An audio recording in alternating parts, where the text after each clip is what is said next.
Ndugu mfugaji, karibu Sala Farm. Unavyoona ni kuku wa broiler wakiwa kwenye cage. Nitaka nikuibie siri tu moja ya kufugia kwenye cage kuku wa broiler. Hapa ndani tulipo hakuna harufu hata kidogo ya kinyesi cha kuku. Kama mnavyojua broiler huwa anakuwa na harufu kali sana ya kinyesi, lakini hapa unaweza ukala chakula. Hakuna harufu yoyote, kuku wanakuwa vizuri. Kama mnavyoona hao ni kuku wa wiki 2, wiki ya 3 neti au kabla anachinja kuku. Hapa kuku ana kilo 1 kasoro.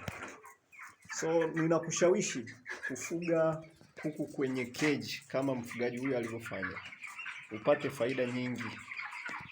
Karibu sana, kwa sababu kwanza eneo dogo nafuga kuku wengi na unarahisisha huduma.